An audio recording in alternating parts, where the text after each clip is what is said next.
아이를 망치는 엄마들, 그 파괴적 모성을 가지고 있는 사람들 5가지 유형이 있어요. 그 첫 번째 모성이 바로 거울 엄마형이에요. 거울 엄마, 아이가 거울 앞에 서요. 그러면 이 거울 앞에 누가 있는가? 엄마가 비춰진 경우가 있어요. 이걸 우리가 흔히 거울 엄마형이라고 부릅니다. 근데 이 거울 엄마형은 기본적으로 자기애가 충만한 사람이에요. 그래서 뭐라냐? 그 거울에 아이를 통해서 내가 잘 비춰지도록 그렇게 이 아이를 트로피처럼 쓰는 겁니다. 그래서 어떤 집이 있었냐면 애가 중학교 때 조금 공부를 했어요. 그래가지고 동네에서 똑똑한 애야 라고 소문 좀 났어. 이 아이가 고등학교를 갔어요. 그 특목고를 갔습니다. 근데 이 똑똑한 아이라고 알려졌던 애가 성적이 안 나오는 거야. 그래서 중간고사를 보죠. 애가 성적이 한 번이라도 혹은 조금이라도 떨어지죠. 그럼 이 엄마가 방에 들어가서 밥을 안 먹어. 밥을 안 먹고 씻지도 않고 자지도 않고 계속 울기만 해요. 이 아이가 좀 좋아지잖아? 다시 나와. 한껏 치장을 하고 가방을 사러 가고. 어머. 이게 뭐냐면 이 아이가 생각할 때는 내가 웃어야, 내가 빛나야 엄마가 웃어. 그러니까 이런 양태로 벌어지는 거예요. 근데 문제는 이 아이가 나중에 성인이 됐을 때 무슨 일이 벌어질까? 다른 사람들의 시선을 쳐다보느라고 자기는 없는 생애, 없는 삶을 살아가겠죠. 두 번째 엄마가 냉장고형 엄마예요. 냉장고? 냉장고 엄마라는 건 특징 있죠? 차가워. 냉정해요. 정서적으로는 도무지 터치가 안 되는 엄마들이 있어요. 정서적으로 터치가 안 되는 엄마들이 주로 쓰는 말 있죠? 남자애가 왜 울어? 너 계속 이렇게 징징 짜고 있을 거야? 네 목표에 집중해야지. 네 목표에 공감이 안 집중해야지. 되죠. 공감이. 이런 메시지를 지속적으로 받고 있었던 사람들은 나중에 성인이 돼서 연애를 하잖아요. 마음은 어때? 괜찮아? 그러면 쩔쩔매요. 어떻게 대답해야 될 줄 몰라서. 이런 것들은 아주 오랫동안 누적되어서 반복적으로 하나의 이 틀을 만들어냅니다. 이런 거를 느끼는 방식 감정 스키마라고 불러요. 이런 감정 스키마가 딱 만들어지면 이 구조 속에서는 내가 대응을 할 수 있는데 이 구조 밖으로 나가면 전혀 대응을 하지 못하게 되겠죠. 냉장고형 모성 속에서 성장한 사람들의 10중 8구는 냉동인간 같습니다. 차가운 사람처럼 느껴져서 우리가 이 사람에게 정을 느끼지 못한다 느끼기 때문에 늘 버려지는 경험을 해요. 굉장히 안타깝다고 봐야 되겠죠. 이 엄마들 중에 파괴적 모성의 상징적인 예가 지뢰밭 엄마예요. 언제 밟아서 언제 터질 줄 몰라. 어떨 때는 불같이 화를 내요. 어떨 때는 말할 수 없이 차가워. 어떨 때는 너무 신이 나 있어. 종잡을 수가 없는 겁니다. 그래서 제 내담자 중엔 어떤 사람이 있었냐면 오피스텔 같이 생긴 곳에서 제가 이제 상담을 할 때가 있어요. 그러면 신발을 벗고 들어와야 되거든요. 근데 이 내담자는 들어올 때면 뭘 하냐면 신발이 바로 놓였는지 아닌지를 계속 보는 거예요. 제가 왜 이렇게 그 현관 앞에서 신발을 봅니까? 그랬더니 이 엄마가 신발을 화가 나면 신발을 막 벗어놓고 들어가고 기분이 좋을 때는 나란히 놓는 거예요. 그래서 이 엄마의 신발 상태를 보면 엄마의 감정을 알 수 있는 거죠. 그러면 이런 사람들은 나중에 성장해서 어떻게 크겠어요? 눈치 전문가로 크는 거예요. 다른 사람의 눈치를 보는 것뿐만 아니라 당연히 배우자의 눈치나 심지어 나중엔 아이들의 눈치까지 봐요. 그러니까 평생을 늘 불안불안 조마조마해 가며 그렇게 살아가니 인생이 공황이죠. 맞아, 맞아. 그리고 우리가 생각해야 될 정말 파괴적인 모성 중에 하나가 있어요. 많이 아실 겁니다. 환자 엄마들이 있어요. 환자 엄마는 진짜 아픈 엄마가 아니라 아이를 환자로 만드는 엄마들이 있습니다. 이 엄마의 목적은 의식적이든 무의식적이든 딱 하나입니다. 이렇게 나는 이 아이를 돌보는 엄마야. 이건 뭐냐면 아픈 아이를 만들어내서 결국은 나라는 사람이 얼마나 중요한 모성을 보이는가라는 걸 보여주는 일종의 뮌하우젠이라고 하는 이게 약간 대리 방식으로 나 대신 그 아이를 돌보고 의사 대신 그 아이를 돌보게 만드는 이런 아주 복잡한 심리 구조를 가지고 있는 일종의 정신질환의 일환입니다. 엄마들 중에 혹은 아버지들 중에 이런 얘기 있죠. 너는 약해서 그거 못해. 너는 약해서 그거 하면 안 돼. 너 그거면 다치는 사람이야. 이렇게 키우는 분들이 있죠. 이거는 뮌하우젠의 아주 약한 수준의 스펙트럼이다. 이렇게 보시면 될 것 같아요. 이게 왜 중요하냐면 나는 뭘 해도 아픈 사람이고 어떤 것도 할 수 없는 사람이라고 느끼기 때문에 나중에는 어떻게 100% 모든 것을 엄마에게 의존하게 되고요. 심지어 이런 친구들은 대학에 가서도 제가 뭐 이런저런 일이 있어서 오늘 못 갔습니다. 혹은 못 갑니다. 엄마가 전화해. 대학교 4학년인데. 결국 이런 엄마는 늙어서도 마찬가지예요. 아이가 직장을 가더라도 똑같은 방식입니다. 과장님, 부장님, 사장님, 저희 아이가요. 아파서요, 약해서요, 병원에 가야 해서요. 그런데 이런 아이가 결혼할 수 있겠어요? 딸이건 아들이건 결혼할 수 있겠어요? 결혼합니다. 결혼해서 뭘 하는가? 사위하고 며느리가 들어오잖아요. 상관없어요. 그 모든 자리를 다 제치고 아이들의 병원 예약을 본인이 해요. 이런 상황들이 저는 상담 현장에서 꽤 있어요. 그 다음 유형은 우리나라에 꽤 많죠. 순교자 엄마. 엄마가 모든 것을 다해서 아이에게 희생을 해. 엄마 널 위해 모든 걸 걸었어. 엄마 널 위해 모든 걸 포기했어. 이거 정말 무서운 말이에요. 그럼 어떻게 해야 돼요? 엄마를 행복하게 해줘야 돼. 왜? 나는 빚을 졌으니까. 엄마의 인생을 걸고 엄마의 삶을 걸고 나는 엄마에게 빚진 자잖아요. 그러면 이런 채무감, 부채감이라는 게 늘 있는 거 아니에요. 더 중요한 부분을 잃고 있죠. 우린 분리가 불가능하다는 거. 이 부분을 제대로 떨구지 못하는 일명 심리학에서 말하는 분리, 개별화가 안 되는 거예요. 정상적인 성장과 정상적인 성숙이 다 어려워지게끔 일종의 막는 역할을 하게 되는 거죠. 결국 나중에는 무슨 일이 벌어지겠어요? 내가 엄마를 다 책임져야 되겠죠. 그래서 나중엔 역할 역전이 발생합니다. 역할이 바뀌는 거예요. 엄마가 나에게 해준 것을 빚을 평생 갚기 위해서 내가 엄마를 보호해주고 그 옆에 그림자처럼 마치 매니저처럼 그렇게 따라다니게 되겠죠. 그래서 기억하셔야 됩니다. 엄마가 했던 그 헌신과 그 과한 충성은 내가 요청한 게 아니었다는 걸. 그건 역시 엄마의 자기 기쁨이에요. 자기 만족, 자기 포만감을 가진 거 아니에요. 그걸로도 이 엄마는 자기 보상이 된 거예요. 그래서 내가 정한 효도를 내가 하세요. 엄마가 원하는 효도를 하지 마시고요. 내가 정한 효도, 그 기준과 경계를 가지고 효도를 시작하셔야 돼요. 또 한 가지, 우리가 그래서 늘 염원하는 게 있죠. 친구 같은 엄마, 또 친구 같은 아빠. 굉장히 좋게 생각하시죠? 네. 이거 굉장히 위험한 겁니다. 친구 같은 엄마, 친구 같은 아빠가 어느 정도 위험한 거냐? 이건 단순히 친구가 아니에요. 우린 경계가 없어요. 너는 언제든 내게 침범에 들어와도 되고 나도 너에게 언제든 침범에 들어와야 되는데 사람은 나이를 먹고 성인이 된다는 건 나만의 영역이 있어야 되는 거예요. 이걸 우린 뭐라고 부르냐? 비밀이라고 불러요. 사생활이라고 불러요. 내 비밀이 없는 사람들은 그냥 어린아이예요. 그것도 7세 미만의 어린아이들. 7세 미만의 어린아이. 이쯤에서 제가 궁금한 게 있는데, 네. 그러니까 나에게 모성애가 이 모성이 자녀를 위한 사랑인지 또 아닌지 알 수 있는 방법은 없을까요? 저는 정상적인 사랑 같은데 또 아닌가? 이게 경계가 좀 모호하단 말이에요. 이게 과연 내 아이에 대한 사랑인가 아니면 나의 불안을 잠재우기 위한 과정인가. 맞아요. 요거 알면 좋겠다. 저는 이게 질문을 통해서 저는 어느 정도 답을 찾을 수 있지 않을까 싶어요. 그 첫 번째 질문이 뭐냐면 내가 어떤 말이나 행동을 했을 때 누가 편해지는가요? 아이가 편해지는가 아니면 내가 편해지는가?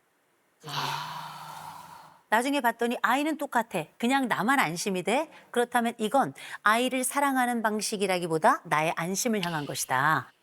맞네. 맞아. 두 번째, 어떤 일이 있었는데 결과가 나빠. 이 결과가 나빴을 때 어떤 일이 벌어지는가? 아이하고 함께 이 문제를 풀어가려고 하는가 아니면 내가 먼저 무너지는가? 결국 그래서 우리의 최종적인 목표가 무엇이냐? 아이의 성장이냐 아니면 나의 안심이냐? 이게 굉장히 중요한 거예요. 꼭 말씀드리는 게 아이들의 실패를 막는 모성은 완벽히 아이를 망치는 모성이라는 거. 또 그 실패를 잘 이겨냈을 때 브라보를 외칠 준비를 하는 그 엄마, 그 아버지, 전 최고의 엄마, 최고의 아버지가 될 거라고 생각합니다. 우리 모두 괜찮은 모성, 괜찮은 부성으로 기꺼이 브라보를 외쳤으면 좋겠습니다. 엄마의 간섭이 어느 정도인 거예요? 제가 남자친구랑 싸우면 꼴보기 싫으니까 그냥 카톡 프사 같은 거 내려버리고 막 이렇게 하잖아요. 근데 엄마가 그거 보고 너네 카톡 프사 또 내렸냐고, 너네 또 싸웠냐고 이제 이렇게 하고 다시 해놔라 막 이러고 저희가 만약 싸웠어요. 그러면 엄마 어디 나갔으면 너네 나 올 때까지 화해하고 있어. 이러면은 저는 또 그 말을 또 들어요. 아, 또 혼날까 봐 가서 혼날까 봐? 엄마가 또 너네 아직도 화해 안 했어? 왜 이렇게 혼날까 봐. 근데 이제 한 2주 정도 된 것 같은데 남자친구랑 싸우고 화해를 하기 전에 엄마가 알게 된 거예요. 그래서 너네 빨리 잘 화해해라 이렇게 해서 남자친구가 알겠습니다 했는데 어떻게 하다가 제가 남자친구랑 만나서 풀었어요. 저희는 풀었는데 엄마가 그 다음날 이제 엄마를 봤는데 저희가 엄마한테 죄송하다, 뭐 신경 쓰이게 해서 죄송하다 이런 말을 안 해서 엄마가 화가 난 거예요.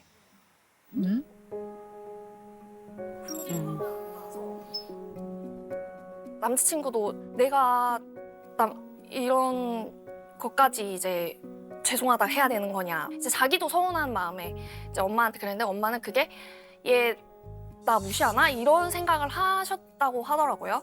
이제 엄마가 저한테만 이제 막 뭐라 하는 거죠. 걔는 뭐라고 하는 건데 뭐 할 말 없대 나한테 이렇게 해서 아, 뭐 남자친구도 좀 서운한가 봐 이렇게 얘기를 했더니 뭐? 서운하다고?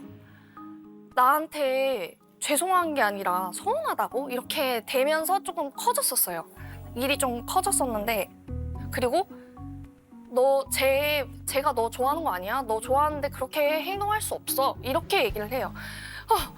저는 그러면 우리 둘이 만나는데 엄마가 그런 관계까지 엄마가 어떻게 하냐. 제가 그 얘기를 했어요, 엄마한테. 우리 셋이 연애하는 것 같다. 그러니까. 아, 진짜 셋이 연애하는 것 같다. 싸울 때마다 사이에서 이렇게 중재를 하시나 봐요.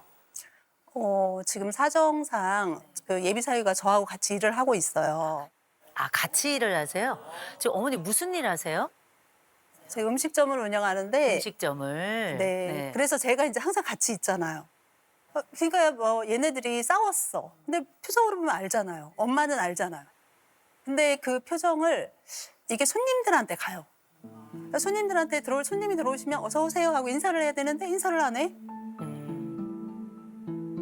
그러면 아, 얘네들이 싸웠구나. 캐치를 하고 너 싸웠지? 이러면 아, 네.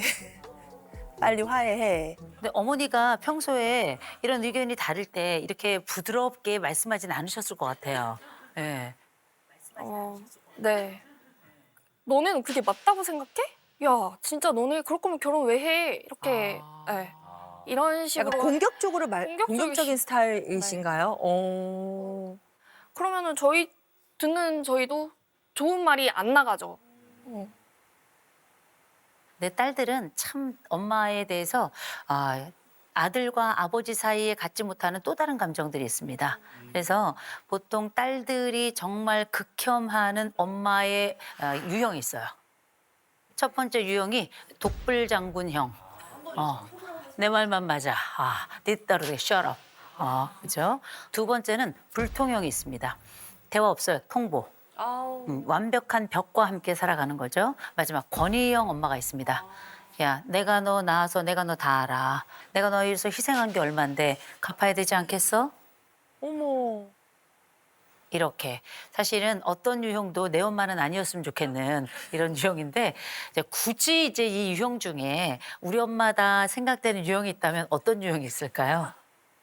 어떤 유형이 있을까요? 다인 것 같은데. 근데 엄마의 그 말투 때문에 상처받았던 그 적이 있으세요? 이번에 저한테 싸우면서 너 낳은 거 후회된다. 이 공든탑이 무너진다. 이 말이 조금 그래서 제가 그랬어요.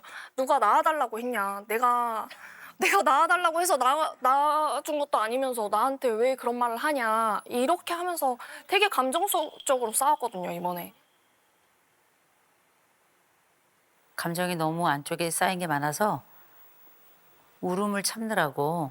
근데 이 말을 다 할 수 없는 것 같아요. 그래서 이날 이 문제의 그날 두 분이 통화한 음성을 음성이 있어요? 네, 그럼요. 이호선 상담소가 어떤 프로그램인데요? 그렇지, 정확하게 상담해야 네, 되니까. 그럼요. 네네네. 들어보도록 하겠습니다. 네. 마지막으로 너 하고 싶은 얘기 다 해봐. 내가 마지막으로 들어줄게. 마지막으로. 무슨 말을 하라고. 너 하고 싶은 얘기 다 해봐. 너 왜 나왔냐고? 내가 좋아서 나왔어. 하지만 엄마가 했잖아, 나한테. 그래서 아, 그럼 나는 그런 소리 듣고 가만히 있어야 돼? 나 나는 거 후회된다며. 내가 그런 소리 왜 들어야 되는데, 지금, 엄마한테.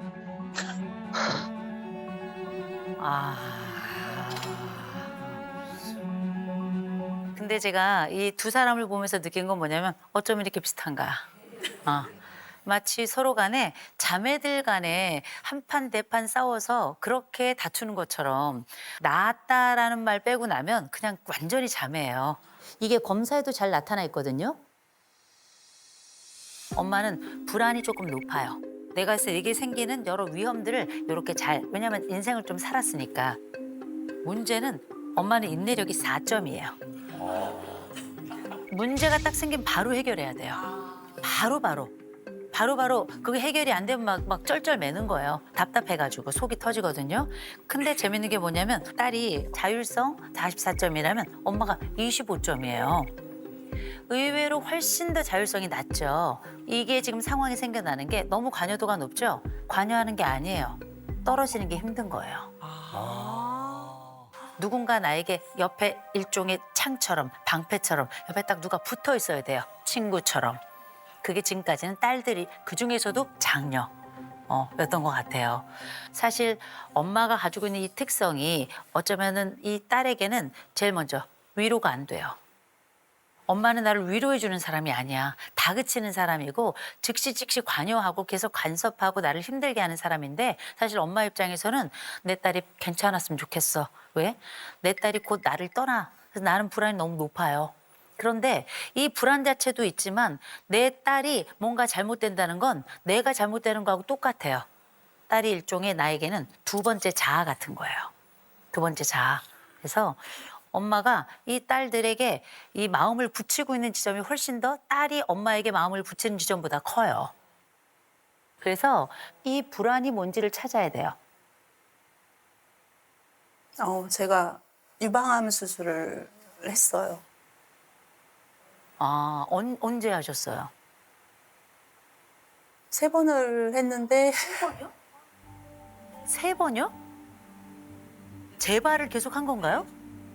네, 초기에 발견을 해서 부분 절제하고 마지막에 또 재발을 해서 그때 이제 전절제를 하고 지금 네.